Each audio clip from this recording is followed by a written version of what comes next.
Apretadísima agenda en la cumbre de la OTAN que oficialmente ha comenzado hoy en Madrid, en la capital de España. Ahí están viendo imágenes de una de las comparecencias que se espera justo en este momento. Todavía no sabemos en este punto quién lo va a hacer. Es en el pabellón de IFEMA donde se está desarrollando la mayoría de reuniones entre las distintas delegaciones. Hasta 5.000 personas se han dado cita de todas las delegaciones, pues para ir tratando distintos asuntos que tienen que ver con la defensa en la Alianza Atlántica. Unas reuniones que están teniendo también sus consecuencias en el día a día de los ciudadanos madrileños.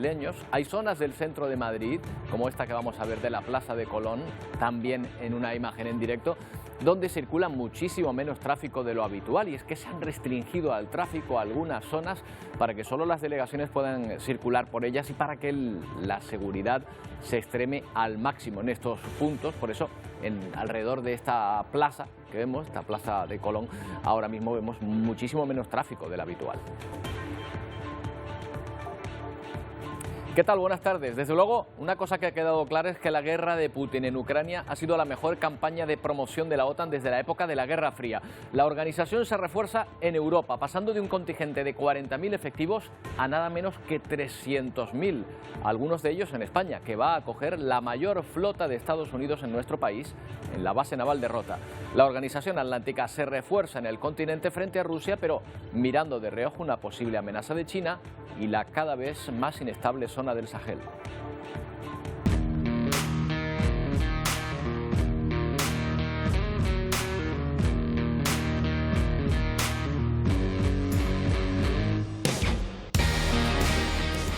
Buen ambiente en una cumbre clave para el futuro de la estrategia de la Alianza Atlántica, donde además se han cobrado ya el trofeo de sumar a las hasta ahora neutrales Finlandia y Suecia, a las que Turquía levanta el veto para su ingreso en la organización.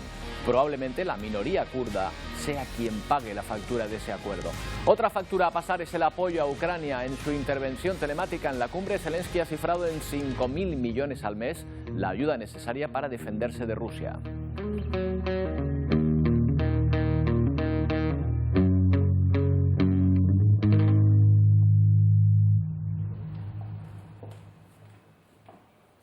Y con ataques como el de este lunes de Rusia a un centro comercial repleto de civiles, aquí vemos el momento del impacto, Zelensky refuerza sus argumentos. La onda expansiva pudo sentirse también en un parque cercano, donde se observa cómo las personas que estaban allí huyen de la explosión. Más de 10 personas han muerto y se siguen buscando víctimas entre los escombros. Mientras la población reza por ellas, Rusia insiste en negar ese ataque. Y los datos de inflación desbocada en nuestro país, nada menos que un 10,2%, una alza de precios que en otros países, mucho más desfavorecidos que el nuestro, están provocando un gran descontento social. Llevan 3 semanas de protestas en Ecuador, mientras que los transportistas bloquean las principales calles de Argentina. También en Perú vuelven las manifestaciones a las calles de Lima. Y al margen de las grandes decisiones, la cumbre de la OTAN deja imágenes cuanto menos curiosas, en primer lugar para los madrileños, curiosas e incómodas para ellos, como la Plaza Mayor de la capital. Ahí la tienen convertida en un parking, un aparcamiento para los coches de los dirigentes y con el acceso a ese lugar muy controlado, tanto que los bares de la zona no han podido abrir desde el martes y sus mesas y terrazas han quedado recogidas. Hoy ya sí que han podido trabajar con normalidad. Los propios vecinos de la zona lamentan que para llegar a sus casas tienen que pasar varios controles. Estos días en Madrid a muchos trabajadores se les ha pedido que en la medida de lo posible teletrabajen. Se trata de evitar coches en las calles porque el tráfico estos días tiene muchos cortes. Esta calle es el céntrico Paseo de Recoletos, abierto solo para las comitivas presidenciales. Cuando no pasan los políticos apenas hay coches, lo acabamos de ver hace un momento en la zona de Colón. Las comitivas, como ven, llaman la atención también por las escoltas que lleva cada uno. A los madrileños se les ha animado a coger el transporte público y por eso las guaguas van a ser gratis estos días. Además, se ha reforzado el servicio de metro y los trenes de cercanías. Bueno, y una imagen que en poco tiempo se ha hecho viral. Inicio de la cumbre, sobre todo el discurso de Pedro Sánchez, que ha estado marcado por esa bandera que, como ven, esa bandera de España está al revés. La OTAN ha tenido que disculparse por colocarla al revés, ya saben, con el escudo boca abajo, igual que ocurrió cuando la reunión entre el presidente estatal y el rey de Marruecos. El presidente del gobierno pronunció un discurso justo después del secretario general de la OTAN, Jens Stoltenberg.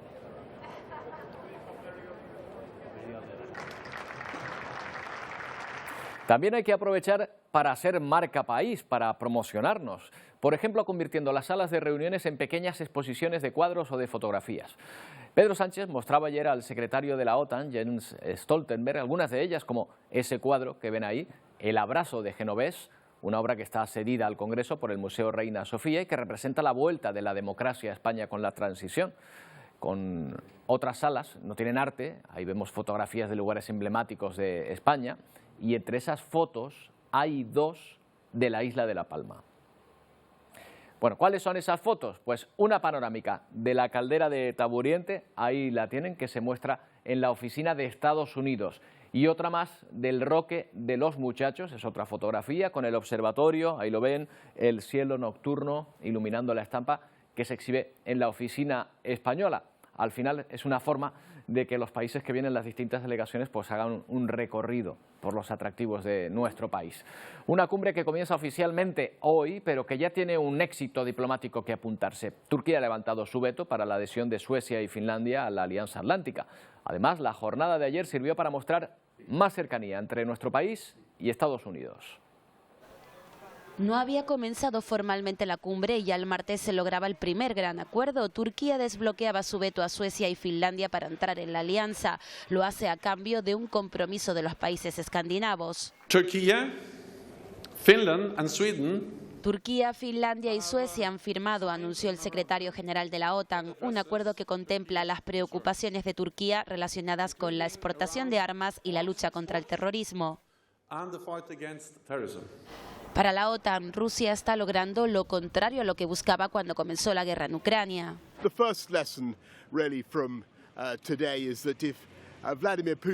La primera lección de este martes, dijo Boris Johnson, es que Vladimir Putin esperaba tener menos OTAN en su frente occidental como resultado de su invasión ilegal y se está demostrando que está completamente equivocado y está recibiendo más OTAN. España busca estos días reforzar su imagen internacional y sus relaciones bilaterales con los aliados estratégicos. La jornada del martes también sirvió para ver las buenas relaciones de nuestro país con Estados Unidos.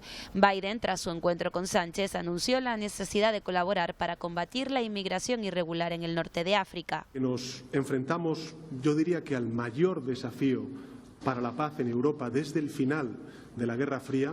Hoy, Estados Unidos y España nos hemos comprometido a profundizar en nuestra cooperación en materia de seguridad y de defensa. Vamos a trabajar, anunció Joe Biden, en un acuerdo para aumentar el número de estaciones de destructores navales estadounidenses en la base naval de Rota. España es miembro de la OTAN desde hace 40 años. En ese sentimiento de unidad se hizo eco el rey Felipe VI en su discurso. Esta es sin duda una cumbre de especial relevancia, dijo el rey de España, una en la que los países aliados debemos seguir mostrando unidad y determinación para defender nuestra libertad y nuestros valores democráticos. De esta cumbre se espera lograr un nuevo concepto estratégico que guíe las decisiones de la alianza en la próxima década. Bueno, es una cumbre de la OTAN que está tratando diversos asuntos. Uno de ellos es el anuncio que hizo público el secretario general de la Alianza Atlántica, Jens Stoltenberg, sobre el refuerzo militar. Lorena de Cobos, un refuerzo que aumenta en el continente. Así es, un refuerzo importante porque se han propuesto hacer la revisión en defensa más importante desde la Guerra Fría. Vamos a ver los datos, si te parece. La Alianza Atlántica se ha propuesto reforzar de los 40.000 efectivos que hay actualmente y llegar hasta los 300.000. Sobre todo, reforzar, aumentar esa vigilancia, esa fuerza de respuesta inmediata en los países del este de Europa, que son los que principalmente están sufriendo las consecuencias y las amenazas directas de Rusia, de Putin. Pasaría de ser batallones a coger la categoría de brigadas con ese refuerzo y esas estrategias mucho más estudiadas en cuestión de defensa. Vale, si lo que quería Putin con la invasión de Ucrania era reducir la presencia de la OTAN, la verdad es que no le ha salido muy bien. Por cierto, también en España se refuerza esa presencia justo cuando nuestro país cumple 40 años de pertenencia a la OTAN, ¿no? Así es, 40 años de pertenencia en la OTAN. Fue un 30 de mayo, Día de Canarias, Robert, en 1982. A partir de ese momento, España contribuye de diferentes maneras en la Alianza Atlántica. Una de esas maneras para contribuir, aparte de, económicamente, aumentando el presupuesto, también sería a través de bases. En nuestro país contamos con estas bases distribuidas por el territorio nacional. Bases importantes de altísima calidad en cuestión de defensa. Tenemos el de Hoyo Manzanares en Madrid, está la base aérea de Torrejón de Ardoz. Tenemos en Veterán, Valencia, es el cuartel general de las tropas terrestres. En Morón de la Frontera, presencia de los marines americanos, y la base de Rota en Cádiz, la base naval. Que es noticia también estos días porque va a aumentar la presencia de destructores en esa base de Rota hasta conformar la mayor que ha habido nunca en nuestro país. Pero bueno, esta es una forma de contribuir. Hay otra forma también, que es participar en las misiones internacionales de la OTAN. Y aquí sí que tenemos un despliegue que nos llevaría prácticamente por todo el mundo de las tropas españolas, ¿no? Date cuenta, Robert, que son 40 años de historia dentro de la OTAN. España es un país fiable, es un socio fiable, es un socio que responde, según ha dicho la propia Alianza Atlántica. Aquí vemos la presencia, solamente un pequeño ejemplo de la presencia española en todos estos países. Están presentes en todos los continentes, pero hemos querido destacar algunos países que son especialmente problemáticos y que España ha enviado tanto a fuerzas militares como a guardias civiles, hombres y mujeres desplegados sobre todo en Mali, con casi 2.000 efectivos que están contribuyendo a formar, a asesorar al ejército de ese país. También Operación Atalanta en el Cuerno de África. Lucha España contra la piratería, contribuyendo también a ese sistema de seguridad que intentan blindar ahora mismo en Madrid, que intentan trabajar para asegurar y para perfeccionar esa estrategia. Y sobre todo presencia aérea en los países bálticos con esta policía del aire. En Irak, por supuesto, es donde más bajas en cuanto a militares. Sí. Ahí España también ha pagado un alto precio porque todas estas misiones son peligrosas en sí, de una u otra manera. Bueno, esta es la presencia militar de nuestro país, la participación en maniobras, la participación en misiones. En Ucrania también mantiene la guerra, continúa la guerra. Los fallecidos en el ataque ruso al centro comercial de Kremenchuk ascienden ya a 20, una cifra que podría incrementarse ya que hay cerca de 40 desaparecidos. Rusia dice que bombardeó un arsenal y no un centro comercial. La indignación crece, nadie se explica cómo Moscú pudo ordenar bombardear un recinto lleno de civiles. Esta cámara de seguridad capta el momento del impacto en el centro comercial de Kremenchuk. Faltan 9 minutos para las 4 de la tarde. La detonación es muy violenta. Miles de trozos saltan por los aires. Una bola de fuego envuelve el recinto. La columna de humo asciende varios metros. Si se congela la imagen, se ve claramente el tipo de cohete utilizado. Es el Raduga KH-22, un misil aire-tierra antibuque desarrollado por la Unión Soviética en 1950. Tiene un alcance de hasta 600 kilómetros. Pero ni con tal abrumadora evidencia, Rusia reconoce que dirigió un misil al centro comercial. El ejército ruso bombardeó un hangar con armas y municiones americanas y europeas, y como resultado de la detonación de municiones, un centro comercial vacío que estaba al lado se incendió, dice el ministro de Relaciones Exteriores ruso.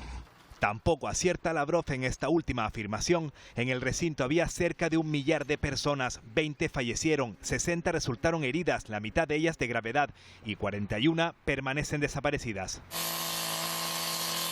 Un amplio dispositivo continúa trabajando en la zona para recuperar los cuerpos, aunque el gobierno ucraniano cree que han podido ser consumidos por el fuego.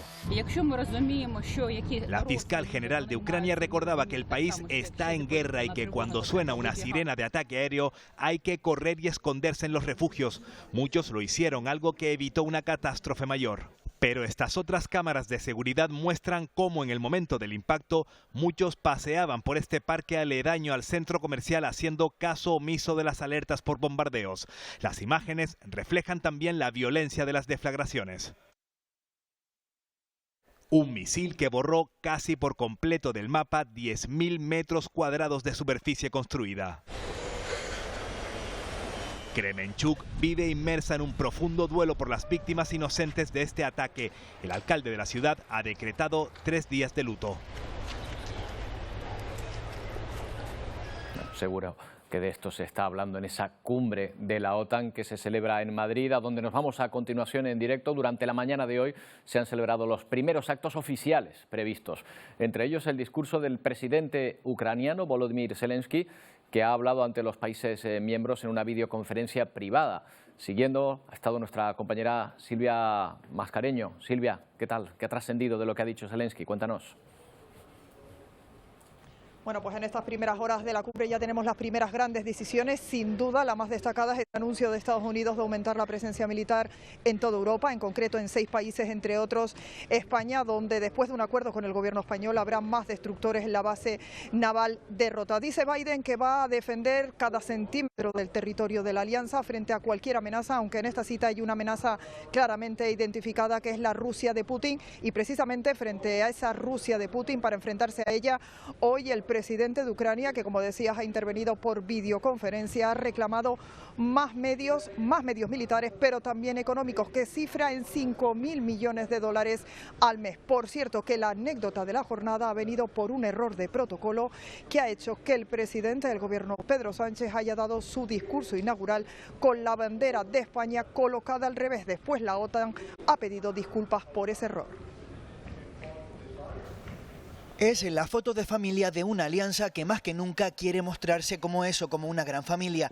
30 países que confían en que esta cumbre, en palabras de muchos líderes, suponga un punto de inflexión. This summit will take important decisions to strengthen NATO in a more dangerous and competitive world, where authoritarian regimes like Russia and China are openly challenging the rules-based international order.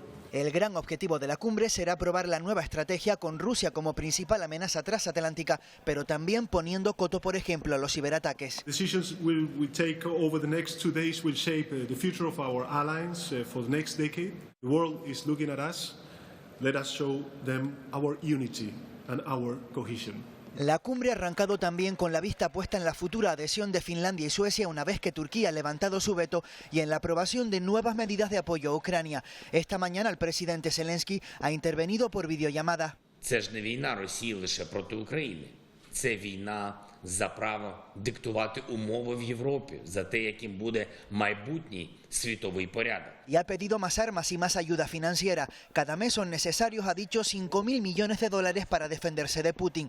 Esta misma mañana el presidente norteamericano ha anunciado un mayor despliegue militar de Estados Unidos en Europa. Defend every inch of NATO territory. And Article 5 is sacrosanct. And we mean it when we say an attack against one is an attack against all, every inch. Como parte de ese refuerzo, Estados Unidos abrirá un cuartel permanente en Polonia y desplegará una brigada rotatoria con más de 3.500 soldados en Rumanía. Bueno, esta es imagen en directo, está compareciendo el secretario general de la OTAN, Jens Stoltenberg, y probablemente esté dando cuenta de algunos de los acuerdos en esas reuniones que se han ido produciendo durante la mañana. Probablemente haga referencia a esa ampliación de la que ya se ha ido hablando y también de la incorporación de Suecia y Finlandia, además de otros acuerdos que ahora mismo está desgranando y que les iremos contando en cuanto vayamos sabiendo, los vaya desgranando el propio secretario general de la OTAN. To finance the facilities we need for reinforcement. Bueno, en esta cumbre no se va a hablar de otro tema que también preocupa a nuestro país, en el que está involucrada además nuestra comunidad, la delimitación de aguas territoriales del entorno de nuestro archipiélago con Marruecos. Próximamente va a haber una reunión entre ambos países. Canarias ha presentado también sus alegaciones. Es especialmente problemática, se lo vamos a recordar, cuáles son las áreas, ¿no? Las áreas en las que puede haber más disputa. Una cercana al Hierro, justo al sur de la isla del Hierro, que sería esta de aquí, donde ayer decíamos que se habían detectado pues yacimientos de tierras raras. También la zona norte, las Islas Salvajes y el espacio entre África y Fuerteventura. Pues sería un poco el que vendría a ser aquí, donde se establece esta mediana. La reunión con Marruecos no tiene todavía fecha prevista. Pero ya se está trabajando en ello y vamos a volver a hablar con Fernando Cocho, que es analista de inteligencia sobre este asunto. ¿Qué tal, Fernando? Hola, buenas tardes, ¿qué tal? Bueno, digo a volver a hablar porque ayer nos falló la cobertura, pero yo creo que hoy nos escuchamos bien. Fernando, ayer sí nos dio tiempo a señalar que cuando hay una disputa de estas, digamos que se produce un arbitraje internacional sobre este asunto y que habíamos visto que Marruecos sí que había iniciado ya movimientos de alguna manera preinscribiendo aguas que ya chocarían directamente con las de España, con las de Canarias en concreto. ¿Qué se hace a partir de ahora? ¿Qué toca hacer? Bueno, lo primero es que España primero solicitó esa inscripción en el año 2005 y fue Marruecos el que aún no ha sido aceptada esa inscripción, ese documento no ha sido aceptado aún a trámite, y el Marruecos lo solicitó en el año 2015-2016. O sea, y ese sí ha sido admitido a trámite, no sabemos el motivo, quizá por presiones por parte de Estados Unidos. Lo que ahora la ONU tiene que hacer es establecer un laudo, un arbitraje en el que establece cuál es la línea limítrofe entre lo que es las aguas territoriales o de jurisdicción de Marruecos y la de España, las Islas Canarias. Y por otro lado también establecer cuál es el límite de la plataforma intercontinental de Canarias y de Marruecos, en este caso el Sáhara, que comparten la misma plataforma. ¿Cuál es el problema? El problema está en que ya Marruecos de manera unilateral ha elevado dos leyes que considera de seguridad nacional, ampliando a 300 kilómetros desde el Sáhara, concretamente desde Dakla, antigua Vía Cisneros, 300 kilómetros de línea comercial en exclusiva, de manera unilateral. Y eso no ha sido ratificado por ningún convenio internacional. Pero la ONU solamente prescribe, no obliga, no puede obligar a que se sigan sus normas.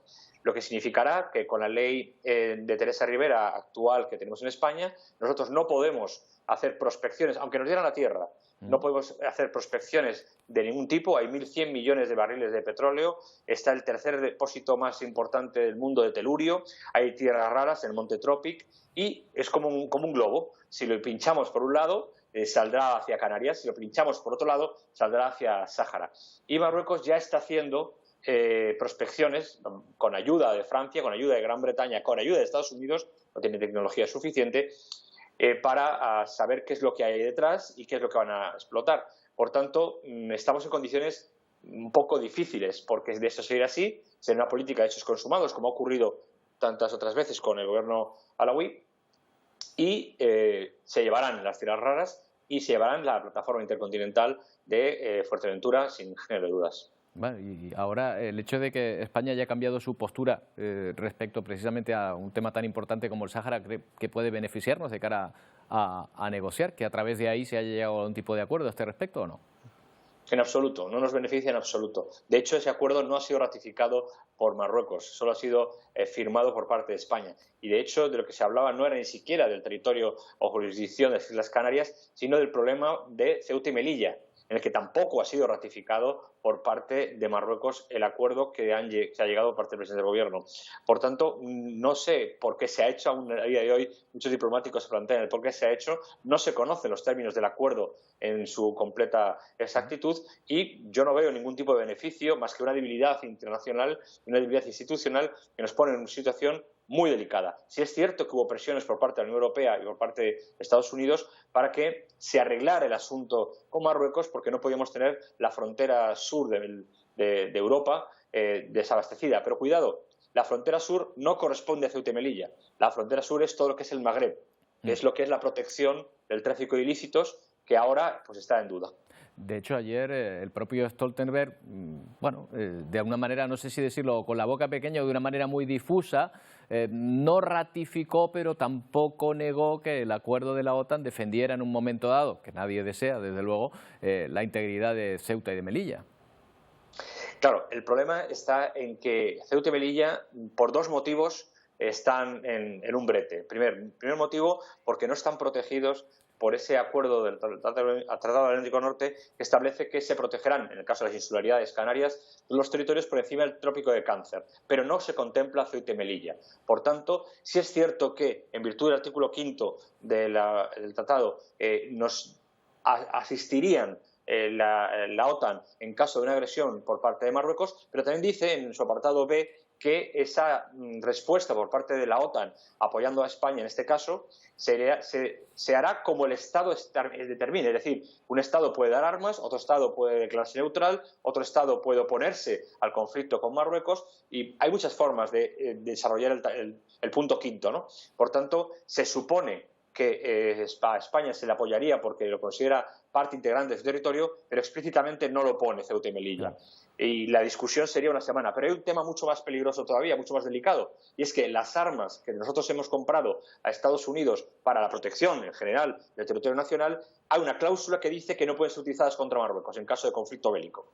Por tanto, teóricamente no podríamos utilizarlos para defender el territorio de Ceuta y Melilla porque son algunas de ellas armas que hemos comprado a Estados Unidos y que figura una restricción de su uso contra Marruecos. Bueno, por tanto, estamos bastante vendidos. La verdad es que sí. No conocíamos ese extremo, Fernando, pero la verdad es que sí. En fin, siempre, oye, una relación de buena vecindad, que es lo que deseamos todos, pero es verdad que con fuerza diplomática y fuerza, pues desde luego siempre es mucho mejor. Fernando, lo dejamos aquí, pero seguiremos hablando de este asunto. Gracias. A vuestra disposición siempre. Muchas gracias. Bueno. Seguramente a él no le importe demasiado, pero la actuación de Donald Trump durante el asalto al Capitolio en enero de 2021 no está mostrándole precisamente como un presidente ejemplar. El Comité Legislativo que investiga el asalto al Capitolio contó este martes con un testimonio inesperado y muy revelador. La que fuera asesora del jefe de gabinete de Donald Trump, que asegura que el expresidente quiso ponerse al frente de la protesta, pero fueron sus propios subordinados los que se lo impidieron. Nadie pensaba otra audiencia del comité que investiga el asalto al Capitolio esta semana, pero el testimonio de este martes tenía revelaciones tan impactantes que no podían esperar. Cassidy Hutchinson, una ex colaboradora que estuvo dentro de la Casa Blanca aquel fatídico 6 de enero, dijo que el expresidente Donald Trump sabía que parte de la multitud de que se reunió para su mitin estaba armada. Además, el exmandatario quería ir al Capitolio con su auto presidencial después del mitin para supuestamente unirse a la turba, y cuando el servicio secreto se opuso, Trump se enojó terriblemente. El presidente dijo algo en el sentido de: soy el presidente, llévame al Capitolio ahora, a lo que Bobby respondió: señor, tenemos que volver al ala oeste. El presidente se estiró hacia la parte delantera del vehículo para agarrar el volante. El señor Engel lo agarró del brazo y dijo: señor, debe quitar la mano del volante, vamos a volver a la ala oeste, no vamos al Capitolio. Según el testimonio de Hutchinson, desde la 1 de la tarde la Casa Blanca sabía lo que estaba ocurriendo en el Capitolio y por eso las personas cercanas a Trump, incluido su hijo mayor, trataron de convencer al expresidente a decir algo para detener la violencia. Sin embargo, Trump esperó horas antes de hablar y pensaba que los manifestantes tenían razón en atacar el Congreso y que Pence merecía la rabia de sus partidarios. El comité reanudará sus sesiones a mitad de julio para revelar aún más detalles sobre Trump y lo que hizo el 6 de enero. Bueno, tenemos muchas cosas que contarles todavía. Una pausa y volvemos.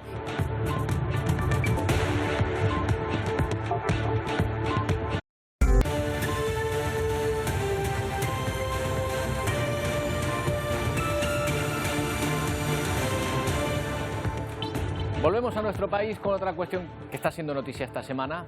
Colectivos sociales, institucionales celebraron ayer el Día del Orgullo LGTBIQ+, una jornada reivindicativa en la que los activistas aseguran que aunque se ha avanzado, aún queda mucho para lograr una inclusión total y eliminar la LGTBI-fobia. En cualquier caso, entre sus motivos de celebración está el reciente respaldo del Gobierno al proyecto de la ley trans, que incluye el cambio de sexo en el DNI y prohíbe terapias de conversión. Además, se contempla la posibilidad de que los menores de 12 años puedan cambiarse el nombre en el registro civil. Este proyecto de ley ha sido remitido a las Cortes a la espera de que sea aprobado con urgencia. Estamos viviendo la verdadera libertad. Y a las 12 me hago drag. Rubén López es director del Observatorio Madrileño contra LGTBI-fobia. ¿Qué tal, Rubén? Buenas tardes. Hola, buenas tardes. Bueno, antes que nada, muchos te recordarán de todo lo que hablamos durante la erupción de La Palma porque eres también un especialista del IGN y la verdad, Rubén, es que no sé de dónde sacas tiempo para tantos fregados.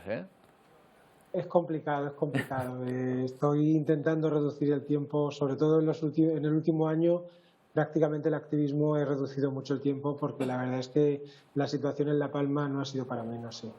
Bueno, Rubén, en primer lugar, una posición de tu organización hacia esta nueva norma que va encarrilada hacia tu aprobación. ¿Se queda corta o se pasa de frenada en algunos puntos? ¿Qué es lo que opinas? Pasarse de frenada creemos que no. Creemos que habría que legislar todavía algunos aspectos que no han entrado, como las personas no binarias que necesitan una legislación acorde a sus necesidades, pero desde luego pasarse de frenada, ¿no? ¿En qué aspecto? Tenemos que seguir adquiriendo que se nos reconozcan algunos derechos, en el caso sobre todo de las personas trans.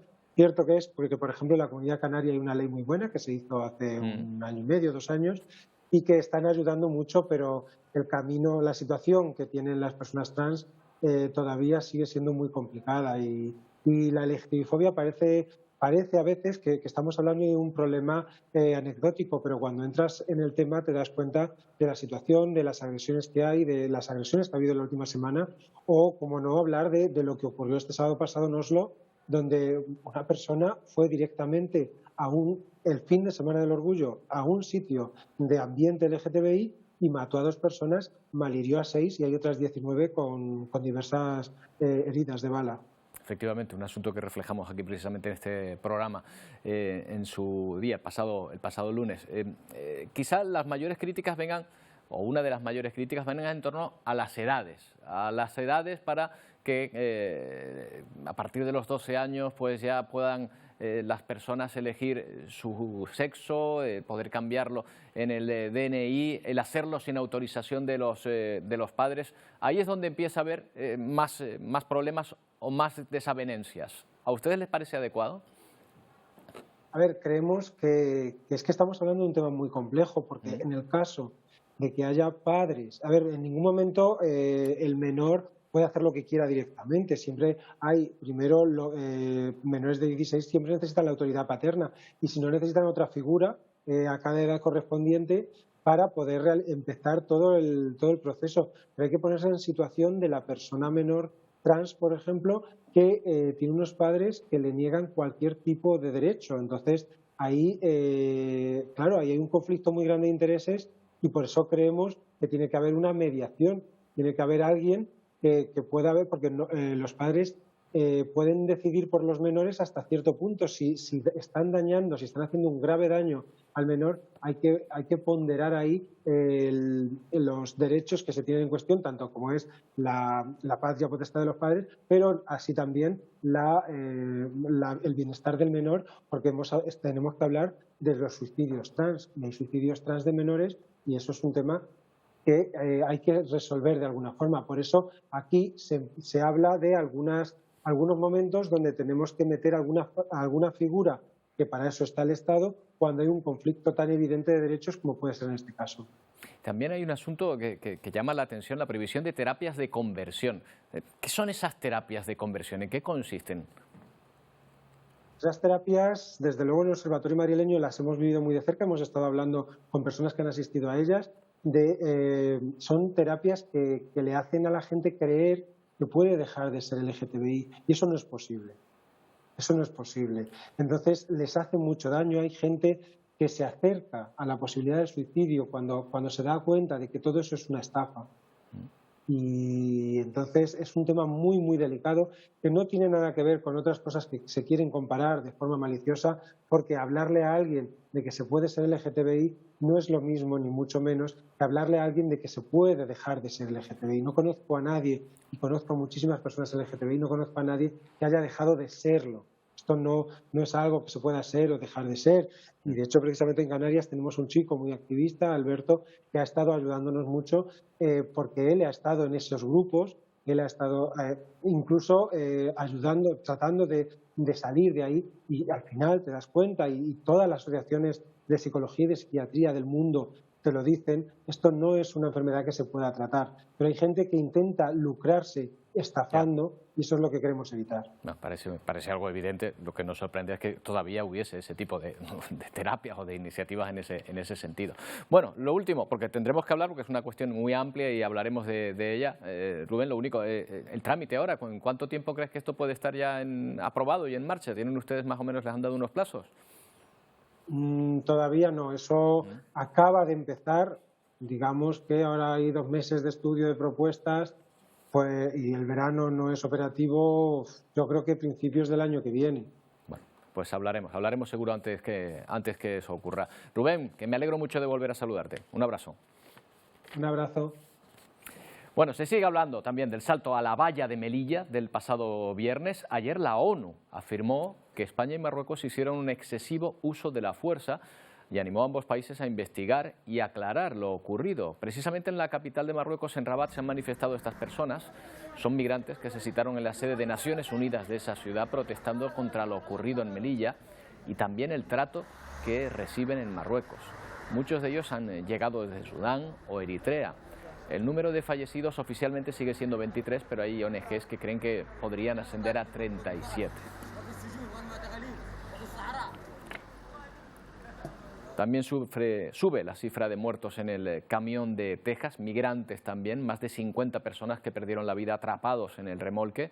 México y Guatemala han reclamado los cuerpos de sus ciudadanos. Las autoridades de Estados Unidos, México y ese país, Guatemala, han anunciado que van a abrir una investigación para tratar de frenar las bandas que trafican con seres humanos. Durante horas aguantaron alrededor de 70 personas en el interior de este remolque a 40 grados, sin agua y sin ventilación.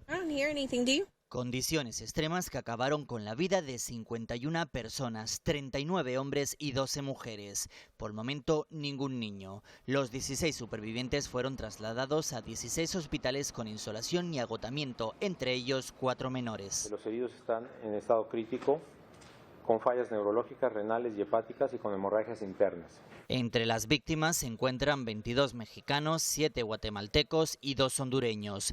19 cuerpos no han podido ser identificados. Por eso los 3 países implicados han prometido abrir una investigación. Venimos trabajando de la mano del gobierno de Estados Unidos, de México, para encontrar a los responsables. El gobierno de México trabaja en colaboración con las autoridades de Texas para trasladar los cuerpos de las víctimas. López Obrador ha mandado las condolencias a las familias de los fallecidos. Estos hechos lamentables, que desde luego tienen que ver con la situación de pobreza, de desesperación.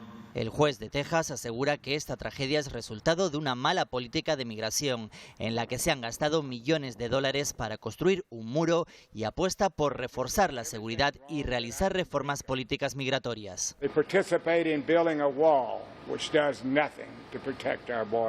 Mientras, miles de migrantes esperan poder cruzar la frontera. Denuncian que es la consecuencia de las bandas organizadas. Vamos en busca de un sueño y no se vale, como dicen, que tengamos que llegar a tales extremos. Tanto dinero que les sacan solo para ir a quedar así. La verdad que al escuchar así, hasta ganas de regresarme. 3 mexicanos han sido detenidos y están acusados de posesión de armas de fuego. Los responsables ahora se enfrentan a penas por un delito de tráfico de personas. Y tenemos nuevos datos en torno a nuevos casos de la viruela del mono en nuestro país y concreto aquí en Canarias. La Consejería de Sanidad del Gobierno canario ha notificado 4 nuevas infecciones en el archipiélago. Ya son 45 los casos detectados en las islas. Mientras, la Agencia del Medicamento Europeo ha autorizado el uso de la vacuna de la viruela convencional para tratar los casos de esta enfermedad, pero también acepta el uso provisional de un nuevo fármaco americano. Y siguen subiendo los casos de COVID-19 en nuestro país, que confirmarían que estamos viviendo una 7ª ola, pero bien distinta, desde luego, que las anteriores. Aunque aumentan los casos detectados, el Ministerio de Sanidad asegura que no se traduce en un colapso sanitario. La ocupación de camas en los hospitales roza el 8% y son 9.500 ya las personas ingresadas con COVID. Carolina Darias, la ministra, asegura que en las últimas semanas en 8 comunidades la transmisión se ha disparado. Por eso Cataluña, por ejemplo, comienza a recomendar, junto a otras comunidades, el uso de mascarilla en interiores a la población vulnerable. Fijamos en la ocupación hospitalaria, especialmente en la ocupación UCI, por ahora digamos que está estable y por tanto máxima en este caso atención a ese indicador. Por ahora nos mantenemos estables y, como no, como siempre hacemos en estos casos cuando hay un incremento de la incidencia acumulada, la llamada a la cultura del cuidado y sobre todo, bueno, al uso responsable, ¿verdad? Y respecto al IPC, a la inflación, hay que hablar de un nuevo récord porque se ha disparado al 10,2%. Esta es la subida anual más alta desde abril de 1985. Los datos superan en 1,5 puntos por encima de lo registrado en el mes de marzo.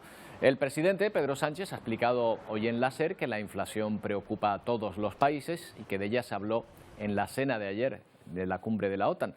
Achaca la subida de los precios a la guerra que comenzó en febrero. Yo le puedo decir que ayer en la cena uno de los principales motivos de conversación era la evolución de los precios en todos los países europeos, también en los países que no son europeos. Por tanto, la gravedad derivada de, pues de esta guerra que ha tenido su traslación a los costes energéticos y a los alimentos, lo que estamos haciendo es evitar que la inflación no sea 3,5 puntos, es decir, casi 4 puntos superior a la que estamos sufriendo. Bueno, esa inflación, esa subida de los precios afecta, es verdad, a todo el mundo, lo vemos a diario. En Latinoamérica empieza a haber protestas, en algunos casos desde hace 3 semanas, como Ecuador, para que los gobiernos tomen medidas. Pero también en Asia los ciudadanos toman medidas para paliar el alto coste de los productos. En Corea del Sur, la hora del almuerzo se ha considerado siempre sagrada entre los trabajadores, momento en el que acudían a un restaurante con amigos para distraerse, pero ni las tradiciones se libran de la temida inflación. Tenía un restaurante al que solía ir, dice esta trabajadora. Sin embargo, después de que subieron los precios, comencé a ir a tiendas de comida precocinada donde creo que los precios son más razonables y la comida también sabe bien. Muchos han tenido que recurrir a este tipo de establecimientos para poder adaptarse a la subida de precios. Ofrecen fideos instantáneos, sándwiches y cajas de comida por menos de $5 frente a los entre $10 y $15 que les cuesta comer en un restaurante. Es bueno que sea mucho más barato que ir a un restaurante, pero la desventaja es que no puedo venir a comer con mis compañeros. A miles de kilómetros la situación no mejora. En Perú, los altos precios mundiales del combustible vinculados a la invasión rusa de Ucrania ha llevado a los transportistas a ir a la huelga. Perú en estos momentos se encuentra en una gran crisis política, económica y social, ¿ya? Es por eso que el transporte pesado como gremio organizado está levantando la voz de protesta. Aquí la tasa de inflación anual se mantiene en torno al 8%, su nivel más alto en 24 años. También en huelga se encuentran los transportistas de Argentina, no solo por el aumento del precio de la gasolina, sino por la dificultad para encontrarlo. La escasez de combustible afecta a 21 de 23 provincias del país. Nosotros le pedimos al gobierno que nos atienda, que queremos charlar. Yo no sé si tiene todas las soluciones, pero no va a haber nunca una solución sino una charla. Y en Ecuador tampoco se libran de las garras de la inflación. Las protestas llevan convulsionando el país desde hace más de 15 días. La reducción de 10 céntimos el precio del combustible no ha sido suficiente para detener a los manifestantes. El gobierno no se puede sentar a dialogar con quienes pretenden secuestrar la paz de los ecuatorianos. Desde que comenzaron las protestas, la producción de petróleo en el país se ha reducido a casi el 50%. Miren, pues queremos hablar con alguien que está viviendo esta situación en primera persona, un canario que vive precisamente en Ecuador. Gilberto Rivero es músico, profesor de saxofón en la Universidad Central de Ecuador, con sede en Quito. Es la universidad más antigua y la segunda más grande por número de estudiantes del país. Gilberto Rivero es de Gran Canaria, combina la faceta de intérprete con la de compositor y arreglista también para formaciones de jazz y música de cámara. Testigo directo de esta situación conflictiva en Ecuador. Lo saludamos ya. ¿Qué tal, Gilberto? Buenas tardes. Buenas tardes, buenos días aquí, que es tempranito todavía. Te hemos hecho madrugar y te lo agradecemos. Difícil época esta, para vivir allí en Ecuador. ¿Llevas mucho tiempo allí, Gilberto? Un poquito más de 7 años ya. ¿Y te habías encontrado la situación tan difícil en lo económico, en lo social, como hasta ahora? Bueno, aquí yo ya viví en el 2019 una protesta bien fuerte también. Duró un poquito menos, pero características bastante similares en realidad. Y entonces, bueno, siempre estas épocas son complicadas, realmente. Claro, no es un país desarrollado, subdesarrollado, Ecuador, ni mucho menos, pero es verdad que es más pobre, por ejemplo, que el nuestro. Aquí cualquier situación de alza de precios me imagino que provoca, las consecuencias son mucho mayores en la población, están mucho más expuestos, ¿verdad? Sí, y probablemente las diferencias sociales también son mucho más exageradas que en una sociedad como la española o Canarias. Y las consecuencias para ciertos sectores de la población son realmente terribles. Las faenas que son situaciones que se van repitiendo con el tiempo, porque al final los motivos que provocan estas protestas son muy similares. Y por lo que me cuenta gente de aquí, de años atrás, es una situación que se va repitiendo cada cierto tiempo. Claro, desde aquí estamos viendo unas protestas que tienen su sentido por precisamente el alza de precios y probablemente toda esa población desfavorecida que lo estaba pasando mal, pero también hay un componente indigenista. Explícanos un poco esta parte. ¿Por qué son los indigenistas los que se han puesto al frente de estas manifestaciones? Bueno, hay varios motivos. Primero, es un sector de la sociedad que tiene todavía la capacidad de organizarse y de hacer un grupo muy fuerte y de ir en una misma dirección todos. Y por otra parte, esta gente es la que mantiene el sector productivo a nivel agrícola y ganadero. Ellos son los que producen y ellos son los que también reciben menos compensación económica a cambio. Esto creo que no solo de aquí, es de muchos sitios, que los intermediarios van cambiando, aumentando los precios, pero ellos son los que producen prácticamente todo, los que menos ayudas tienen y los que a nivel social también están más desfavorecidos en cualquier otro aspecto, no solamente en la retribución de su trabajo. Entonces, en este caso, el alza de precios no es la única, no es el único motivo por el que se protesta, pero sí realmente es uno de los principales. A ellos les afecta terriblemente para poder llevar sus productos desde el lugar de origen a los mercados, el coste de la producción en general. Entonces, sin tener nada más a cambio que les compense su producción, el alza de precios, en este caso de los combustibles, pues prácticamente les anula. Claro, ahora debe costar muchísimo ahora también el alza de los combustibles. Me imagino que llenar el tanque allí, bueno, aquí lo estamos notando, Gilberto, pero me imagino que allí también, ¿no? Claro, aquí durante este gobierno, que lleva más o menos un año, se ha intentado regular un poquito de manera que al gobierno no le cueste tanto, porque los combustibles aquí están subvencionados por el Estado, lo cual le genera una factura terrorífica. Pero es algo que no se ha ido tocando, arreglando desde hace muchísimos años. Entonces, de alguna manera, el que se atreve a hacerlo sufre las consecuencias de las manifestaciones de la gente. Y quizás es probable que también se hizo de una manera muy, muy fuerte, sin tener en cuenta que necesita, quizás es lo que pide mucha gente, un aumento progresivo de los costos del combustible a medida que cambian también los beneficios para la gente. Pero fue demasiado fuerte y subió demasiado. Ya, una adaptación un poco a la nueva situación probablemente, o algo que amortigüe. Ya son 3 semanas, creo, de protestas, de paralizaciones. ¿En su día a día es una situación que les afecte, Gilberto, a los ciudadanos allí? O, no sé, abastecimiento de productos, el poder manejarse por la propia ciudad. Afecta a todo el mundo y en todo el país. Yo tuve que venirme de Quito a Ambato por una cuestión personal y me quedé aquí encerrado. No he podido volver a salir porque las comunicaciones, las carreteras están cortadas en muchas entradas y salidas de ciertas ciudades. En esta zona donde yo estoy ahora, Ambato, es en el centro del país, está más o menos a unos 130 kilómetros al sur de Quito. Es una zona de una gran población indígena.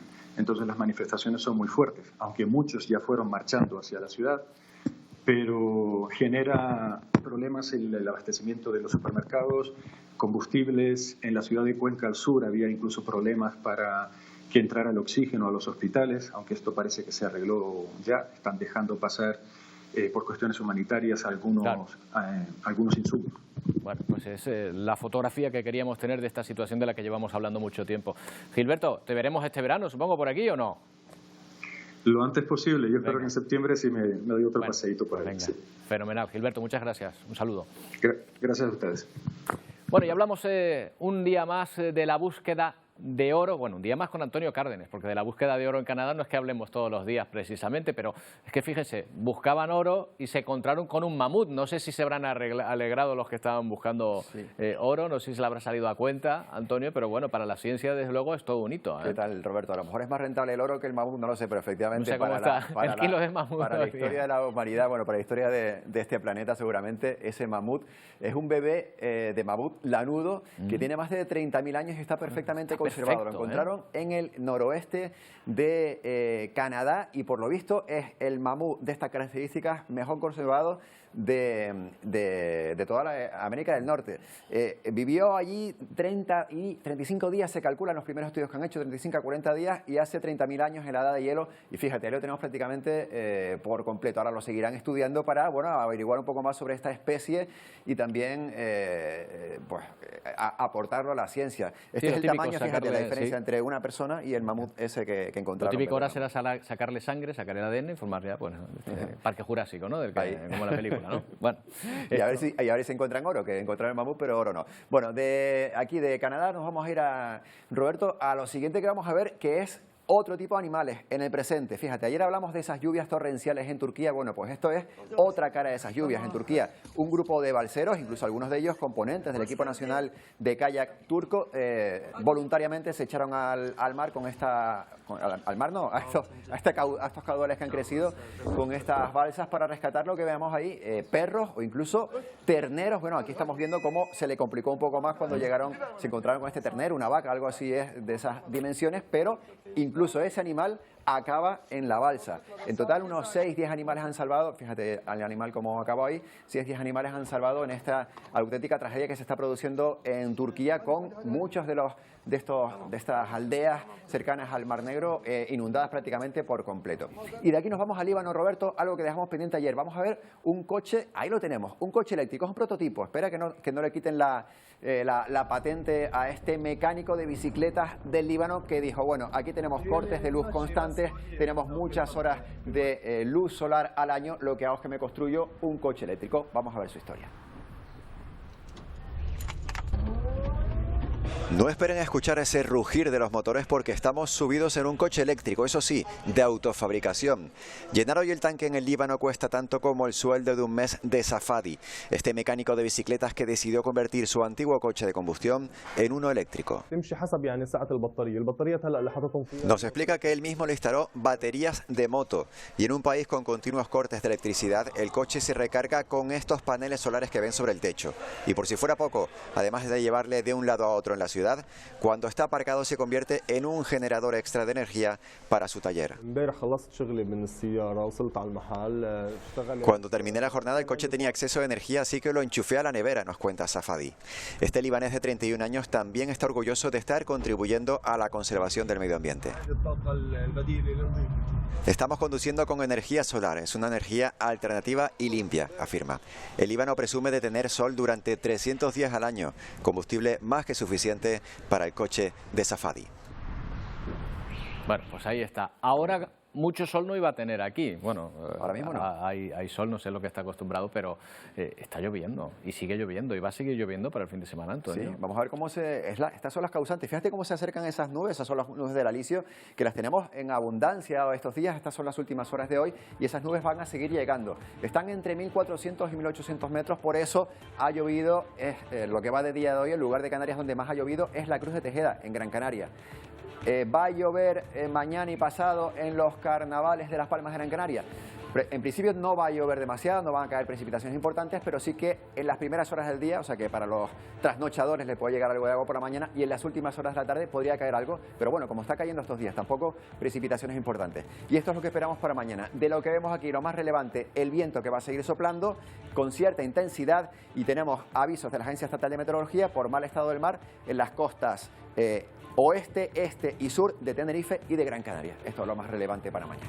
Bueno, oye, ¿qué es el efecto Juan? Cuéntanos. Oye, es algo que vemos muy habitualmente aquí también en Canarias. Una catarata de nubes, ¿no? Sí, una catarata de nubes. Esa es la estamos viendo incluso en esta pantalla fantástica. Esa es la principal definición para los que no lo conozcan. Lo vemos en Canarias aquí, por ejemplo, en Anaga, lo vemos mucho también en El Paso, en La Palma. ¿Y qué ocurre? ¿Por qué se forma esta catarata de nubes? La que estamos viendo en estas imágenes es del Cierzo, de la barra del Cierzo la llaman, que es la que nos ha llamado la atención estos días en La Rioja. Bueno, ¿por qué se forma esta catarata de nubes tanto en Canarias como en La Rioja o donde ocurra? Pues porque esas nubes, ese viento que llega por Barlovento se encuentra con una montaña, intenta remontar. Conforme va subiendo la montaña, se va haciendo más fresco, se va apareciendo la humedad e incluso precipitaciones. En cuanto llega a la parte de arriba de la montaña, fíjate el gráfico, el descenso es muy rápido, baja rápidamente de temperatura y por eso las nubes incluso se van disipando y se queda como esa catarata en la parte más alta de la montaña, porque las nubes no siguen, el viento sigue, las temperaturas bajan,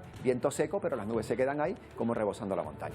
Pues eso, sube frío y baja caliente, ¿no? Exacto. Ya lo saben, queridos niños, para la próxima temporada vamos a pasar preguntas, tipotes por lo menos, sobre esto. Sí. Antonio, muchas gracias, será hasta mañana. Y terminamos hoy en Brasil, aunque las imágenes nos recuerdan al carnaval de Río de Janeiro. No es el carnaval, son las fiestas de la Amazonia brasileña o Amazonía brasileña que han vuelto a festejarse después de 2 años, ya saben, de parón por la pandemia, pero como pueden comprobar, había ganas de fiesta. Así nos despedimos, se quedan con la información de Telenoticias 1. Nosotros volvemos mañana a la 1:30. ¡Feliz día!